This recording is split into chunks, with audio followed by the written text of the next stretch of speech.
Good evening, everybody. Good evening. This is Sister Chanel with Triumph Transparency. Um, I'm sorry, y'all. I am still kind of tired from work today. Um, Triumph Transparency and Testimony. So, good evening. I hope everyone had a good day. I hope you all can see me pretty well. If you can't, I do apologize. But anyway, so the song that you just heard is by a group that I am so proud and so happy to be a part of. I'm known as B. Chase Williams and Shabak.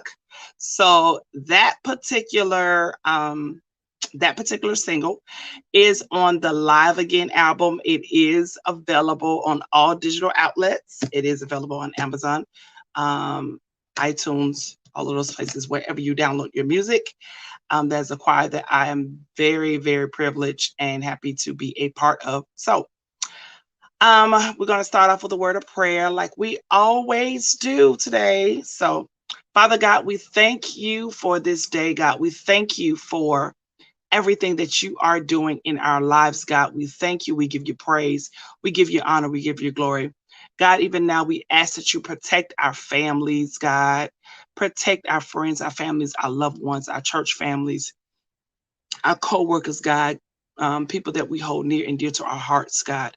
We ask that you protect them, cover them in your blood, God. God, we pray now for everyone who is dealing with the loss of a loved one, family member, co-worker, parent. God, we know how difficult that is, God. We know that you are the God of all things. We know that you will comfort us and you will keep us, oh God. But God, we ask that you keep us in those times when we are human, in those days where it gets hard and we have those moments. So we thank you, God, for this opportunity. We thank you for this opportunity of sharing wisdom and conversation and everything that you're doing in our lives, God. We pray even now, God, that someone is empowered and inspired by everything that we do and say on this broadcast today, God. And we thank you, God, and we give you praise, honor, and glory. In Jesus' name we pray. Amen. So, my co-host, husband, sweetheart, will be joining me momentarily. But I just wanted to, like, for a moment, just talk about, of course, everything that is going on. And now we're dealing with the Delta variant, which is another form of the COVID-19, which has, taken over yet again. Life as we know it is not normal. Life has not been normal since March of 2020. So what we know as previously, that's previously. Life is different now. We must adjust ourselves accordingly. We cannot put ourselves in a bubble, um, go off the face of the earth and live our lives. We must um, protect ourselves. I do not feel that, if you decide to take the vaccine that does not believe that you are not saved or you do not love God or you do not believe in God. You can believe in God, but there's also thing as being cautious and being safe. My husband and myself, both of us have had the vaccine. Our sons are going to get the vaccine as well. That does not necessarily mean that we don't love God. We love God. We believe in God. We believe God to be a healer. But we also know that it is wise to be cautious. And that's just where I am with it. I don't debate anyone about it. I feel that people will make their own decisions for themselves and their families. My sons had the HPV vaccine. Um, hey, babe, Hey, beautiful. How you doing? I'm good, sweetheart. So I was just talking about, there's now a debate about people getting the COVID-19 vaccine, and there's a debate going. Well, you don't love God, and if you went and got the vaccine, you ain't believing in faith and all of that. And as I was saying, you know, it does not mean that you don't believe in God or you don't believe in God to heal you. That just means that if you choose to go and get the vaccine for yourself and your family, that just means that you're being cautious and you're being safe. And that's just, Yeah, where, that was a big discussion on 102.5. So right. they had some folks that were really calling in and like almost literally going off. And I mean, just to hear some of the comments that they were saying on 102.5, I mean, I was like, wow. And, one young lady, she was talking about her family member, one of her family members, and she said that one of her family members had asked her, did she get her vaccine yet? She said she's in the nursing field, and her family member said, well, I wish I had known that before you got in the car. And she said that her family member had put his mask back on.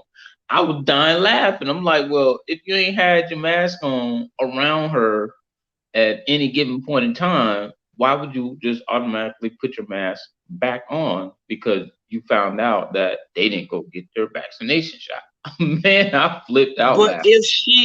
if this person is in the nursing field, she may be required. I'm not in the nursing field, but I'm in the healthcare field.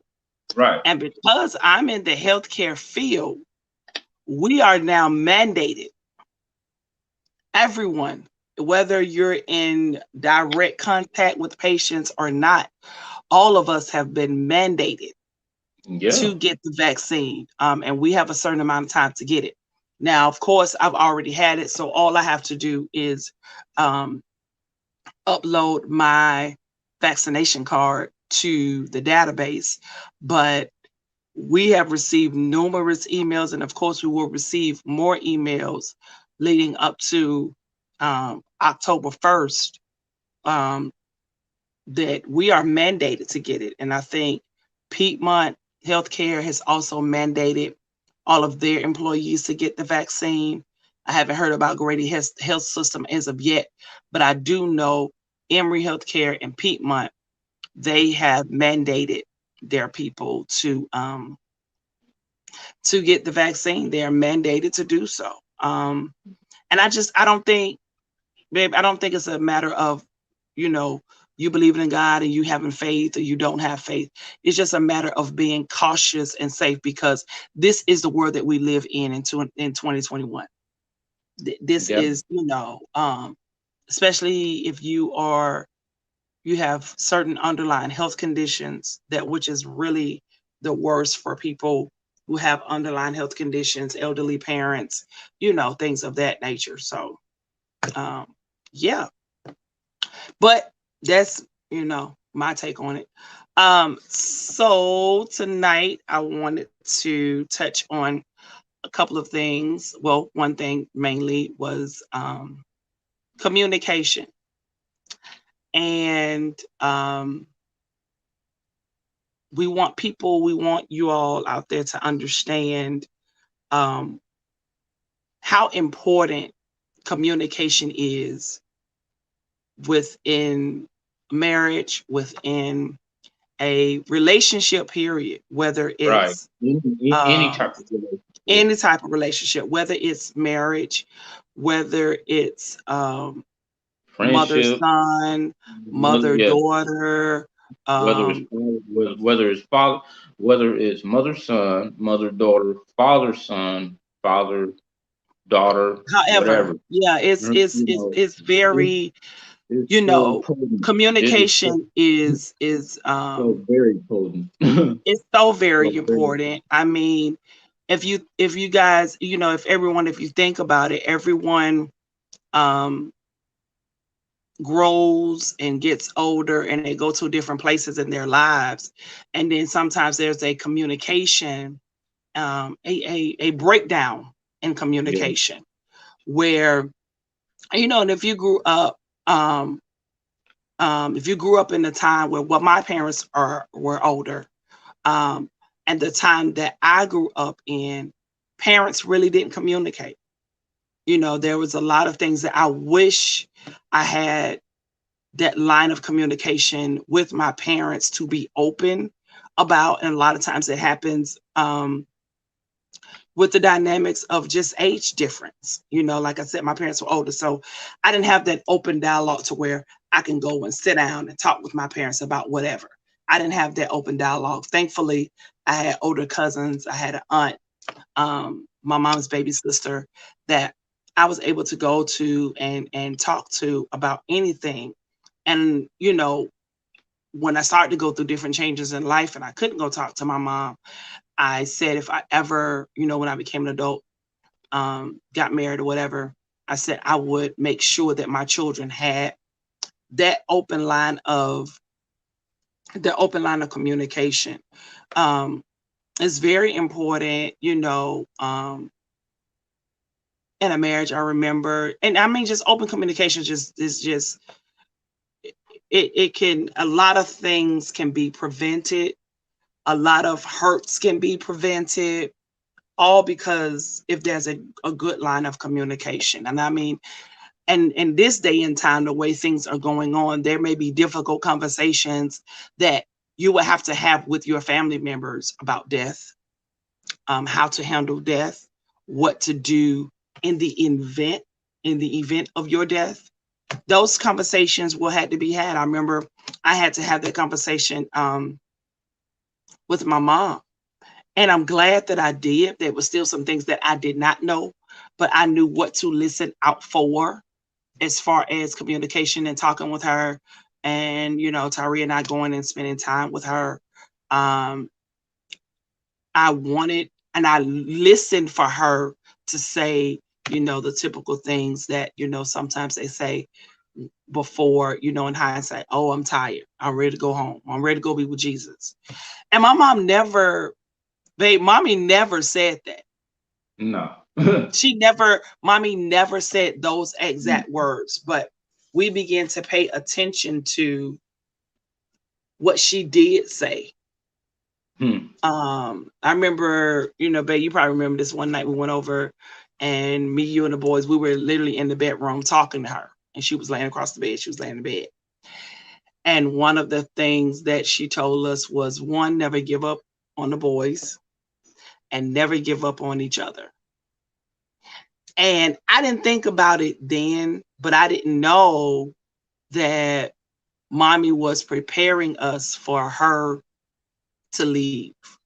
And that's what I mean about, you know, communication and conversation. But one thing that mommy did say that I recognized was, mommy said if she ever, because mommy was very sharp-minded. Mommy pretty much had a pretty good memory for her age. Mommy was 84 at the time of her passing. And mommy said, if I ever get to the point where I cannot think for myself, I'm ready to go. And I thought about it, and I later ended up having a dream, and I told my husband about it, and probably a month or so after that, mommy passed away. But in marriage, you will be surprised, and you guys, we can honestly say this because of where we are now. Breakdown in communication. Not that we stopped loving each other. The love never stopped, even through the separation. But it was just, we were actually going through some of the same things at the same time. Am I right, babe? Some of the same things at the same time. And it was just, we just did not communicate. He was still, you know, and honestly, I think babe would agree. I got a little selfish. I was a little selfish when it came to my mom. I was. Did you say a little selfish? Just a little. Because y'all, I was an only child. I was an only child. And just a little. She always has this, I was an only child selfish syndrome type thing. But it's not bad though. It's not bad. I've seen some people that are only children that are just straight, just all the way, just brattish, just all the way selfish. I was I was kind of like, I didn't mind sharing her, but sometimes I just would be like, dang, like, why everybody got to pull on my mama? You know, I did feel that way. But um, God had to check me about my selfishness in regards to my mom and my husband. Because what I did not realize was my husband was grieving the loss of my mother just as hard as I was. And I didn't realize it because my mindset was Flesh was like, he may not necessarily have a relationship with his mother, but his mom's still on this earth. Mine ain't. But God reminded me of the dynamics of the relationship that my mom had with my husband.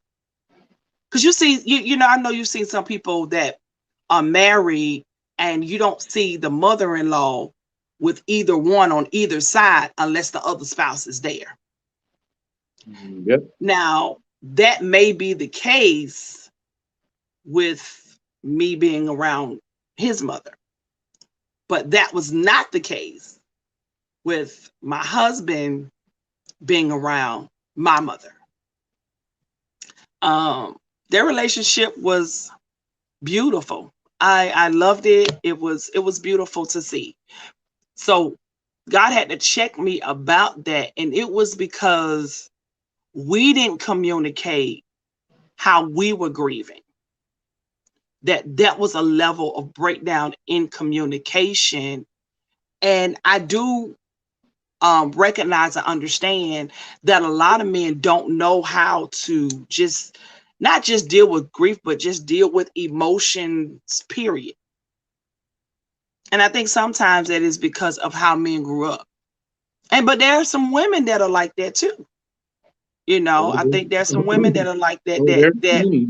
There's plenty. There's plenty. That's Yeah, there like are women that are like that, that don't know how to deal with emotion because of the dynamic of how they were raised, or just certain things in life you didn't talk about no more. You just nope. okay, you just went through, you just talked, you know, you didn't talk it out, you just got over it. However, you never really necessarily dealt with the issue, you just got over it. And that was the um breakdown in communication that was, and a lot of what happened with us was the breakdown in communication. He was going through things didn't work out for him with an opportunity that he wanted or pursued. And, you know, now I can honestly, you know, speak about it and say, I didn't agree because I knew what God had showed me the concerning the opportunity. And I we have to be careful. I'm not saying do not, please don't take this the wrong way, y'all. I'm not saying do not listen to spiritual leaders. I am not saying that at all.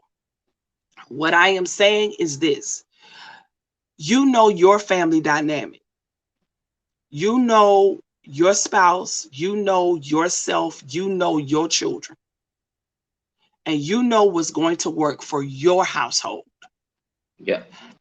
I knew because of our sons, because of what is going on in this world with our young African American men, they need their dad. I knew because of, and many people, you know, I even had someone prophesy to me to say that I was holding him back. That the exact words were, everyone that knows y'all know you love his dirty drawers. But, Wow. and that's exactly what she said to me. Wow. That's But crazy. you God. are holding him back. You need to let him fly. And it wasn't that I disregarded the word. It was just, it was tough because I knew what the Lord had showed me. I knew what the Lord had showed me. So, in saying that, I eventually went along with it, though I did not agree. And because we are taught in church to just agree, because that's your husband, he's the head of the household. And you know in your heart, soul, mind, all the way down to your toes, that something ain't right about it. And you know something ain't right. I like y'all, I knew it down all the way to my pinky toe. I just knew it. I just knew. I can't say exactly to this day the tragedy that could have happened, but I do know that it was not meant for my husband. I can't speak for nobody else's husbands, but I knew that for the love of my life, it was not meant for him to be away um, from his family. Hmm. I knew that. I knew that. Um, and so I agreed. And during the time that he was gone to pursue the opportunity, I went into a depression. And I think we briefly had this conversation with our youngest son about relationships and paying attention, to relationships because he's at the dating age of, you know, Oh um, goodness, man, he's at the dating age. Wow. that's a whole other thing. That's a whole But nother page. I fell into a depression. And let me say this about depression and what people do not understand. You have the same way you have people that are functioning alcoholics and functioning drug addicts. You have people that are walking around functionally, somewhat functionally depressed. That was me. I was functionally depressed. Like, y'all, I knew how to get up. I knew how to put on clothes, put on makeup, and look like I was okay. And that was mainly because of how I had been taught growing up by my mother and aunts that you don't go out the house looking any kind of way. Mm. So that's what I was taught. So I knew how to do that. But then I knew the church side of it. Oh, you don't come out the house with your face undone, your hair looking right, whatever, accessories, whatever. So I knew how to go every Sunday, play the part, dance about it, shout about it, receive the word about it, but wasn't getting the help that I need. Nor And was that's what anybody trying to reach out, or nor was anybody trying to reach out to help at all in that aspect of it. Mind you, while I was away at that point in time, um, I would come home every weekend. Come home every weekend, and it would be okay. Hey, is everything all right? Are you okay? I mean, there would be little questions I would ask my wife, and she would just give off the vibe as if everything was okay. I did not bother to dwell into it because when somebody tells you, "Yeah, I'm okay, I'm good," you believe it. Then when things don't work out and you got to come back home, so to speak, with the tail tucked between your legs because things didn't work out, you're like, and you're looking at each other instead of vocalizing what you want to say to one another, you give each other the hard stare. And after the hard stare, because, sometimes just between husband and wives, there's like this unspoken language that when Yes. you look at, that when you look at each other, you're talking to each other without opening your mouth or saying anything. You're just nodding, shaking your head, yes or no. You're either laughing, you crying, something. But you know And what that's I'm good saying? or bad. That Right. can be that unspoken conversation can be a good thing Yep. or a bad thing. It can Yep. be y'all can be out in public, and that unspoken thing could be it can be a good thing, like, babe, you looking good right now. I can't wait to Mhm. get you back to the house.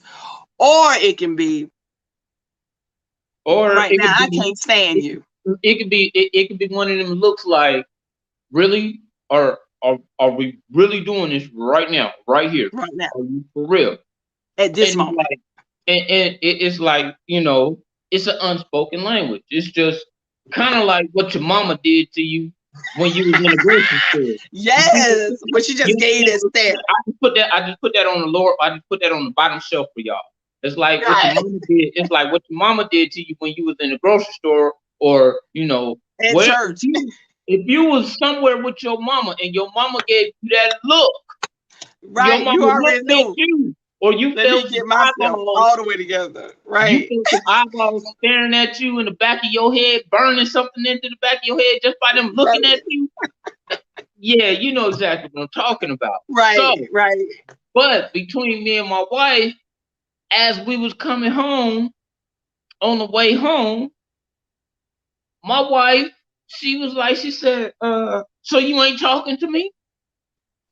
And I'm driving, I'm running every single scenario through my head as to what I could have did and how much more better I could have did it like that.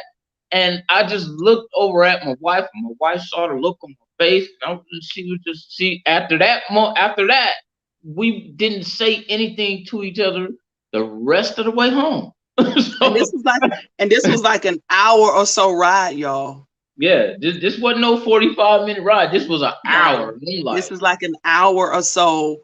And then at this point, this is in the afternoon. So we dealing with traffic. So we talking about really about an hour and 30 an hour minutes. and a half. Yeah. It's Yeah. about an hour and a half. Yep.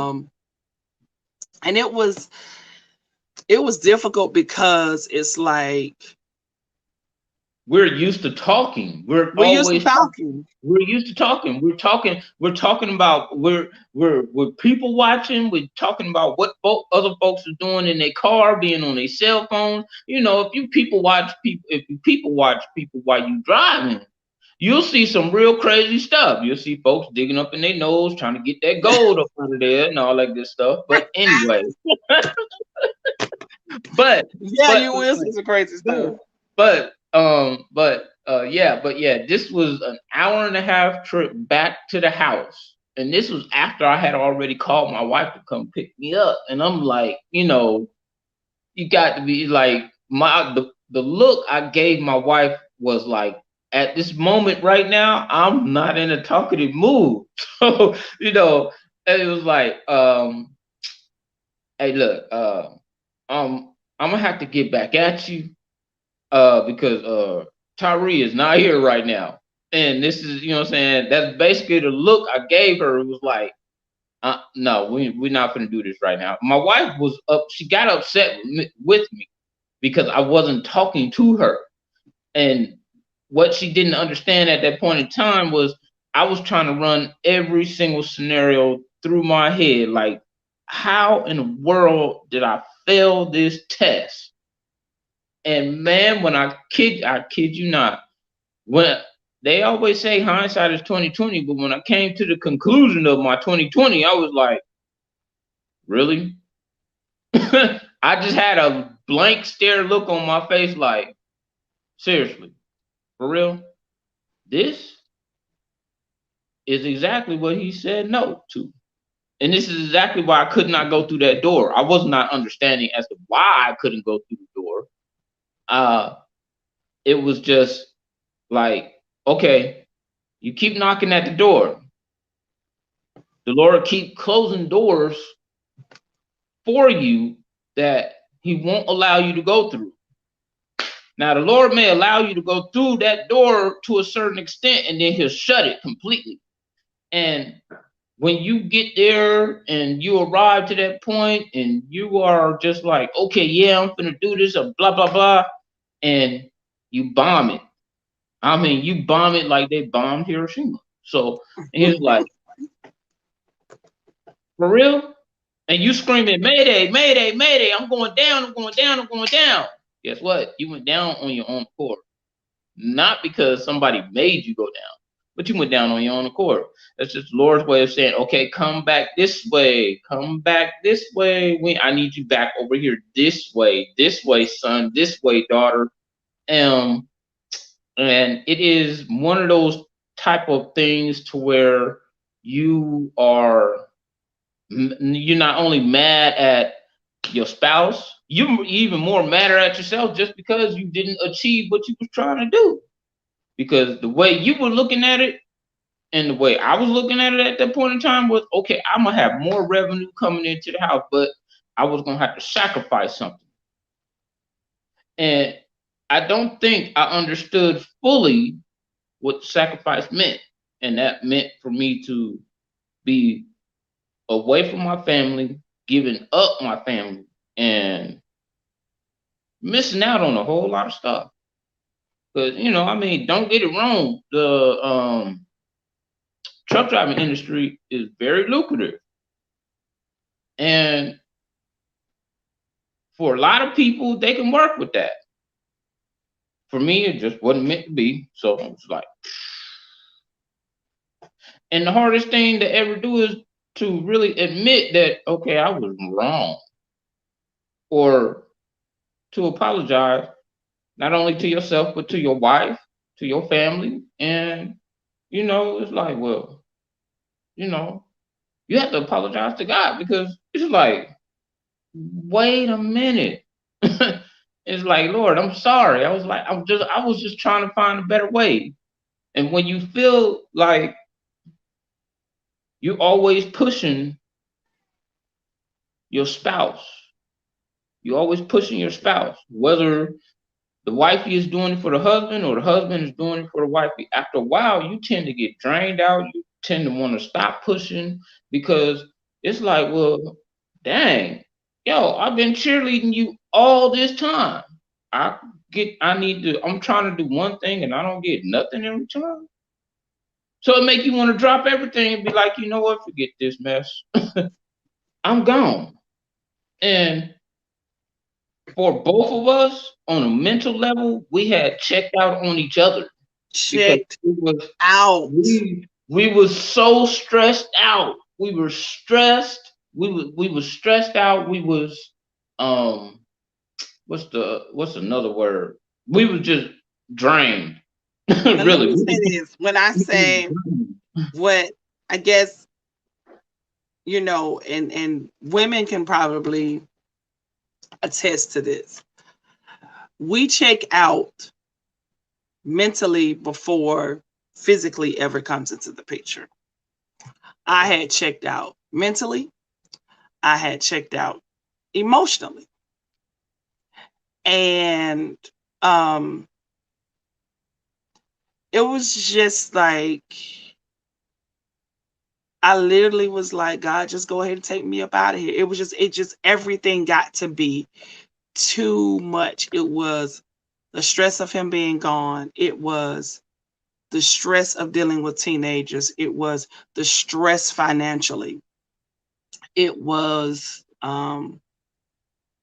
the stress of grieving my mother, the stress of worrying about my father being by himself. And it was just so much. And I just mentally, y'all, checked out. And so when things did not work out for him, he's battling mentally, emotionally. He's battling.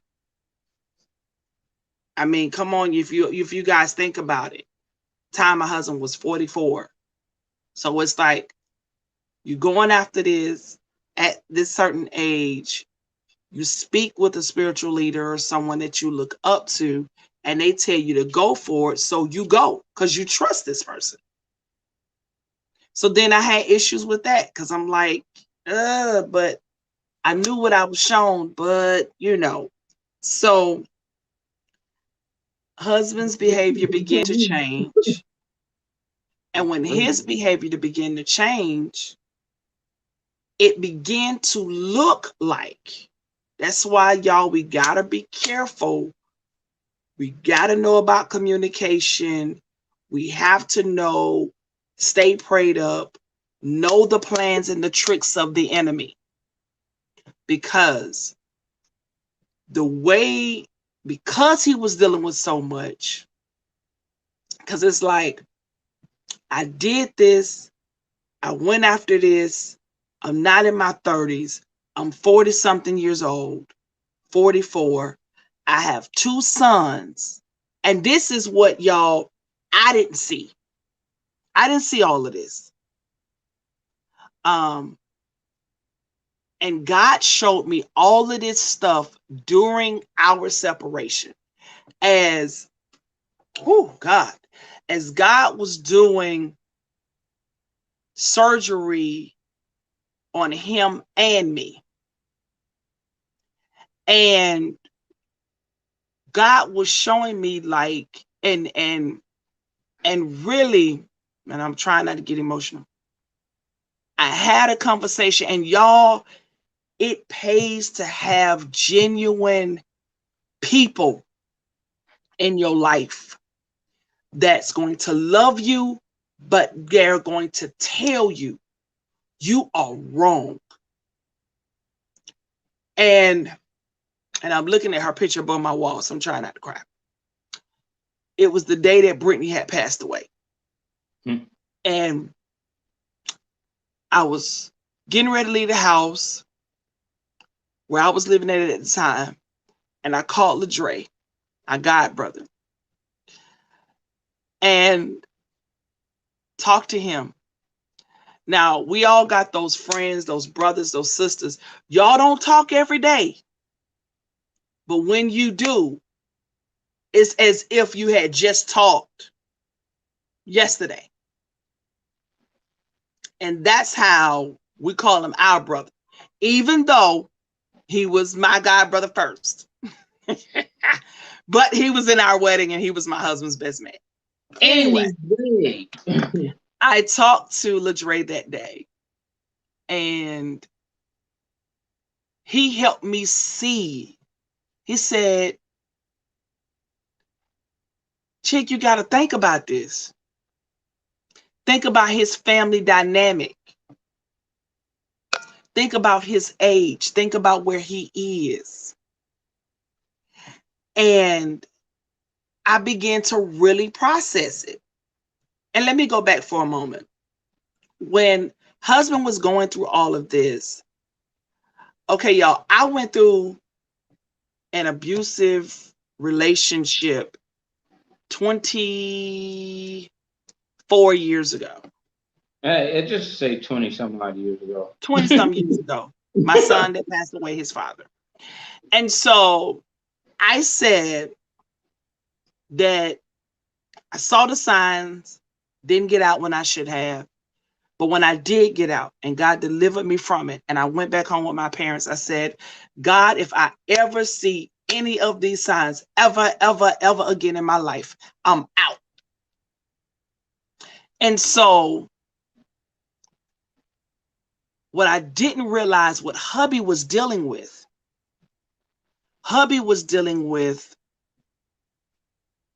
I'm 44. I went out on a limb. I've been in a profession since I was in high school. My husband's, y'all, has been a mechanic since high school. Awesome mechanic. I went out to do something to better my family. And I thought I saw a way out. And it didn't work out. So I had to go home. I had to come back home and literally start all over. I walked off. I left a job during a pandemic. And I'm not saying this, y'all, to throw shade at my husband or anything. I'm just saying the facts of what the realization and the conversation after talking to a dear friend and my brother how God gave it to me. And it was like, what if you were at that age? You were a single father and you always not tried, but you always wanted to live in a man of integrity for your sons. And this is what happens. How would you feel? Mm-hmm. And I had to process all of that. So what I did was, when things got bad and he was dealing with what he was dealing with, and he was just angry because how everything did not work out.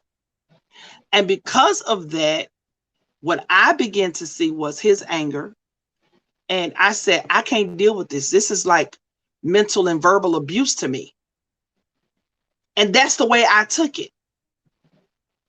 And the reason why I took it that way was because, y'all, I was not in the right mental state myself. So I took something that was temporary for my husband, and I made something that wasn't even the case. I made it bigger than what it was in my mind because I wasn't right. I wasn't right. I was mentally, y'all, messed up. I had a mental breakdown, like down. But I kept going physically on the outside, y'all. I could put it on like I was doing well. And it took the passing of someone that we loved and admired, talented woman, and a conversation with someone that we love and we value as a brother and a friend, to say, hey, you got to look at the whole picture of this. And I was like, oh, I could have hit my head on a brick wall. Oh, you did. But anyway, let me say this. I'm gonna give you a better scenario. I was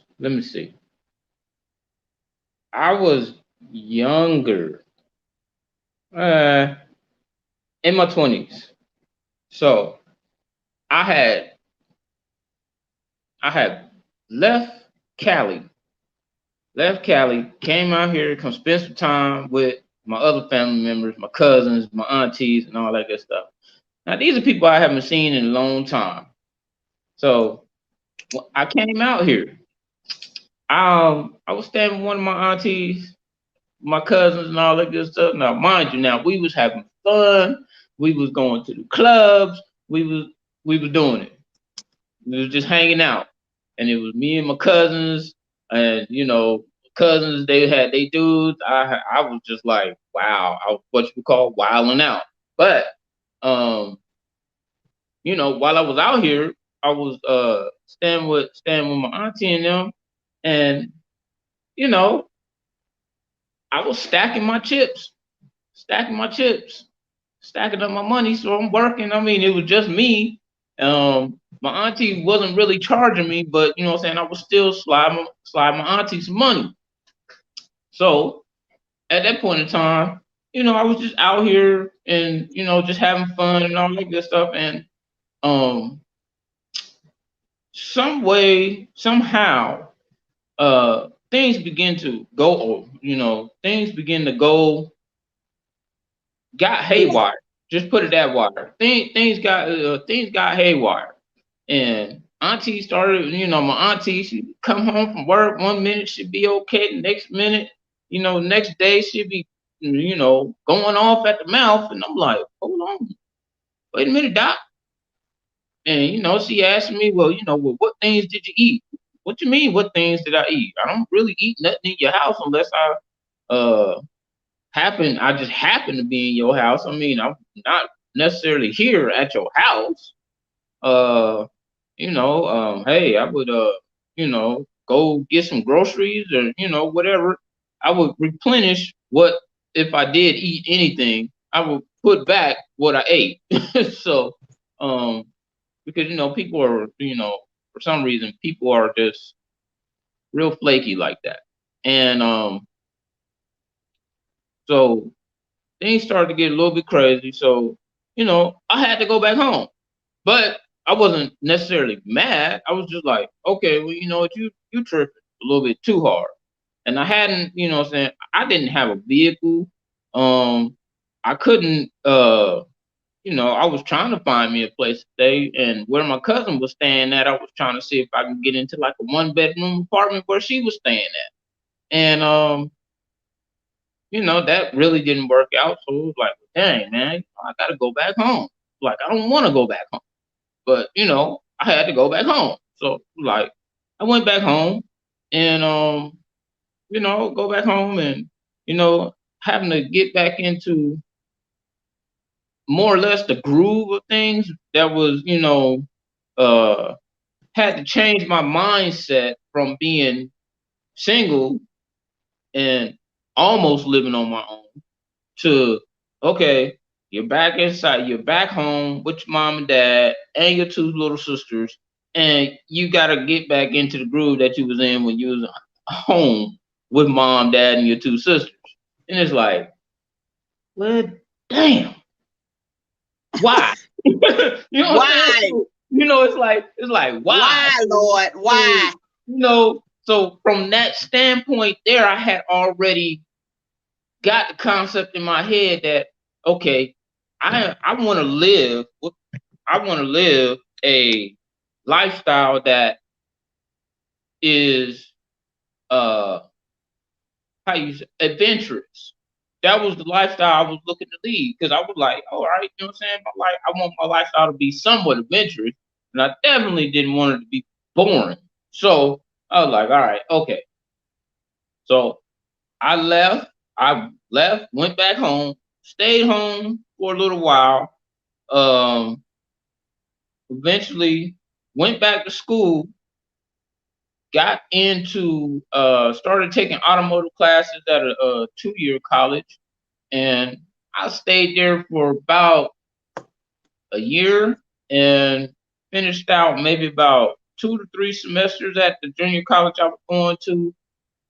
So at that point in time, I was still into playing sports, football, basketball, running track, and all that good stuff. So, but the 2-year college I was going to had just been built, and they didn't necessarily have a basketball team, they didn't have a football team, they didn't have a track team. So, and on top of that, I was trying to get up to San Diego State University, SDSU. So I was trying to get up there. Had already been to some of the frat parties up there and all that good stuff, just hanging out with the homies, and we like, we going all the way up here. It's like, where we at? San Diego State. What? Oh boy, okay. That's another chapter. But anyway, long story short, I left home again. This time I didn't go back, I didn't come back out to Georgia. I left home, went to San Diego Job Corps. I left to get away from being up underneath my parents' house and going by their rules. Left there, went to San Diego Job Corps, had to go by a whole nother set of rules, but I had more freedom. So, I left one set of rules for another set of rules and got more freedom and less restrictions. So it was like, okay, cool. So, after that, completed Job Corps. Mind you, now I'm still in the profession. I'm still in the field that I'm in now, which is mechanics. So taking it in mechanics, we're having fun, all that good stuff. And, I was like, I said, oh, yeah, okay, all right, cool. Thought about doing some other stuff, like, no, not really. So the profession that I had chosen was the auto mechanic field. Now, don't get me wrong, the auto mechanic field is also a lucrative field as well. Just depends on where you want to go with it and how you want to do it. A lot of people they like working on cars. They like working on cars. They like building cars and all that good stuff. Me myself, I just really want to race cars. Literally, I just literally want to race cars. I want to drive how we say, go fast, real fast. And that was, what I'm saying, that was my perception of it, because that's what I was looking for. Now, don't get me wrong, if I see an old school muscle car going down the street, maybe if I happen to see a Chevy Nova, doggone, an Impala or whatever, or what I'm saying, even if it's a GTO, it's like, ooh. So, but stuff like that, and it would be very, my wife would see the look in my eyes, and she'd be like, "Babe, what happened? Like, what you talking about?" She would ask me, she'd be like, "You just saw the car, you got happy." I said, "Oh yeah, okay." I just had a moment. And it would be, what I'm saying, it would be like that. And then, now it's like, okay, yeah, I see it. All right. And, anybody, for any man, even females, if you hear the sound of if you hear the heart, if you hear the sound of a rumble of a V8, old school V8, and this rumbling coming down the street, yeah, you're gonna get a little happy. So, but I have had moments and hindsights, and I've had everything, because my wife know that I sit back and I like to analyze stuff. So, I sit back and I think and think and think. And what my wife was going through while she was here and while I was away at the truck driving school was, um she was battling at that point in time, she was battling the spirit of suicide. So what she was going through, I went through. But at the same time, we both had different moments. Um, within having to deal with battling the spirit of suicide. So this is why um I would call my wife and I would still call my wife and let her know, hey, I'm here at work. Even if she didn't pick up the phone, she knew I called. Because she And knew I this was was during, home. and this was during our separation. This was during Yeah, this was during our this was separation. during our separation. We both battled the spirit of suicide, but I battled it last year, the last quarter of last year up until the first part of this year, up until when I moved out, and he battled it once I moved out. So we both battled the spirit of suicide, depression, but we battled it right Totally after different. each other. It was totally different on how we handled it too. So what I'm saying, Yeah. most for the way how she handled it was totally different, and how I handled it was totally different. So I was Which just like, was different because I'm a very vocal person. I talk about how I feel, but it had overwhelmed me so much that I couldn't talk about it no more. I kept it all in and just dealt with it. I was like, I had to get away from everything, and I felt like I got to get. I felt like a runaway teenager. Felt like a teenager that just had to get away from everything and everybody. That's what I felt like I had to do.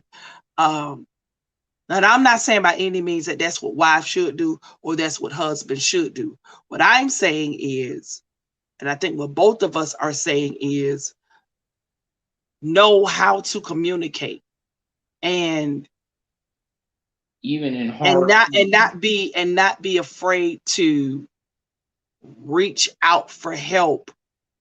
And if the first sign of help that you reach out for does not reach back, and I reached out for help on our behalf at that point, and that was the end of the year. My husband had not reached out for help.